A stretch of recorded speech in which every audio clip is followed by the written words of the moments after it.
Hello campers, welcome back to the cabin for another episode of Poetry Pastime.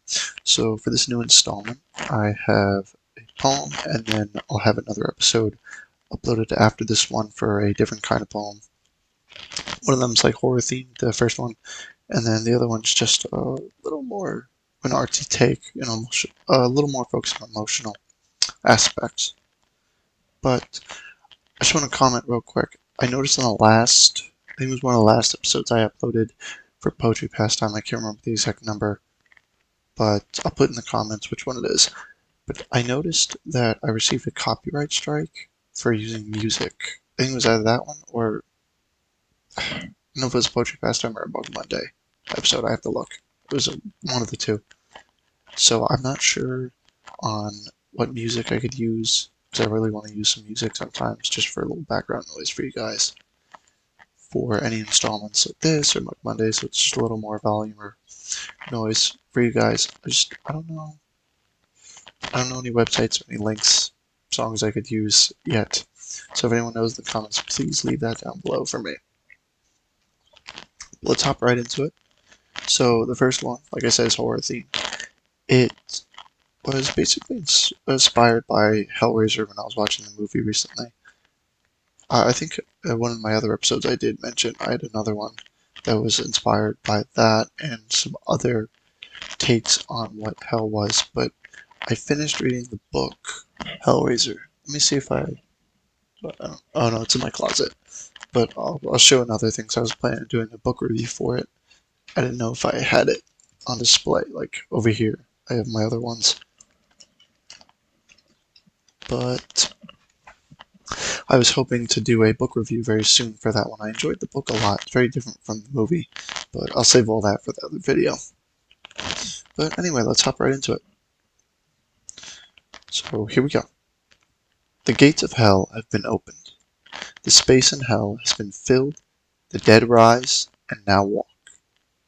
Thy haggard halls now echo the screams of the damned, a symphony of torment and pleasure alike. Not demons nor angels, something else entirely. Beings beyond mere human comprehension. Heat and cold fuse into one, flesh stripped from bones, the sweet suffering. All together they chant, singing the glory of hell. Pride and ego burned away. Tears fall, wasted suffering. Everything all at once. Every feeling absorbed, every breath snatched. Where art thy soul? Gone, gone, missing, hollow in thy chest. Examine, beyond the gates. Come, join. Nothing left upon the mortal plane. Do say, won't you dine with us for one final time in hell? So that was the end of that one. When I wrote it, it was really just based on, I'm trying to remember what the exact scene was. I think it was when he was introduced with the lament configuration when he brought it to Kirsty Cotton, the main character in the film. And then when I was reading the book, they go a little more focused onto who Pinhead is. But it's really interesting to see how his character talks and his design, because one of his exact lines was, actually let me look it up and see if I can find the exact quote.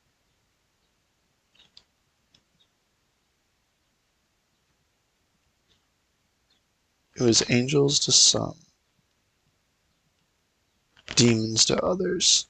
Right? Yeah, his famous quote is, "Your flesh is killing your spirit." That's one of them. Here it is. So it says, "We have such sights to show you, Kirsty." And then she asks, "Who are you?" And he says, "Explorers in the further regions of experience, demons to some, angels to others."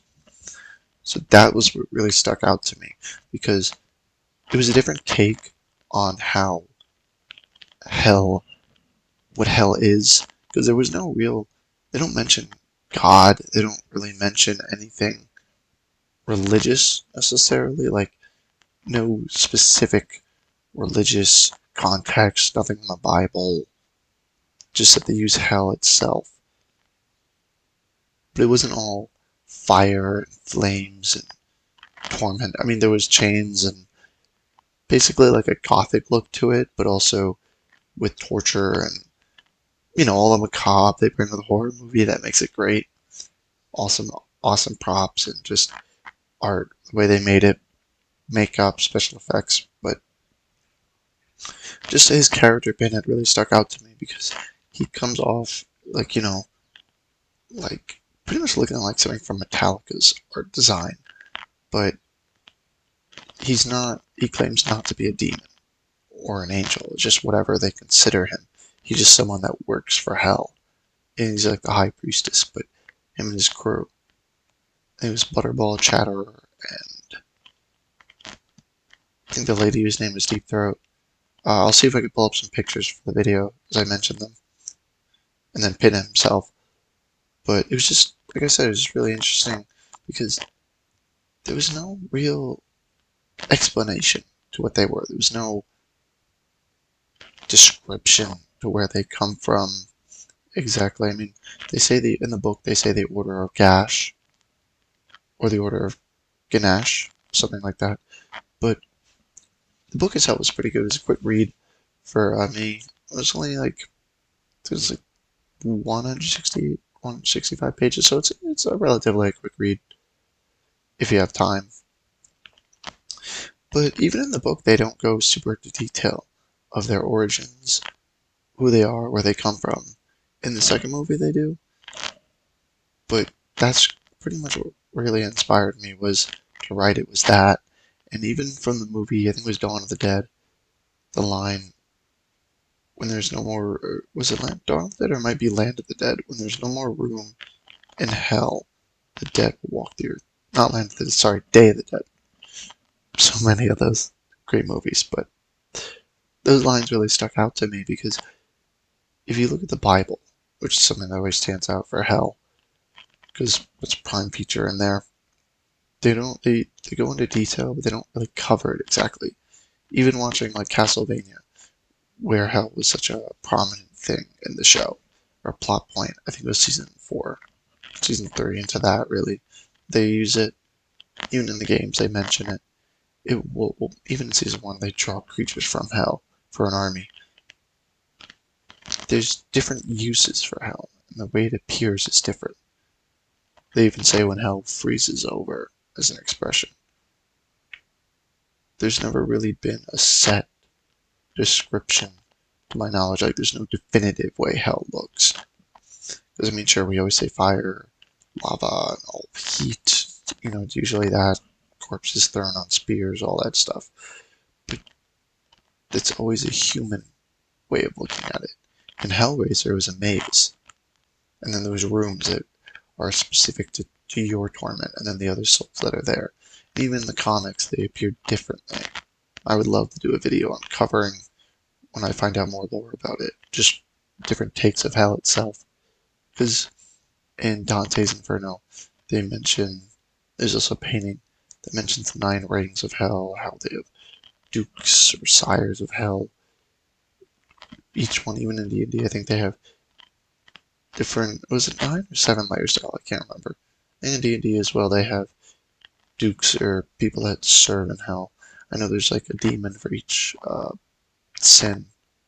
What was it? 7 deadly sins, they have a demon to represent them. There's all these interesting takes.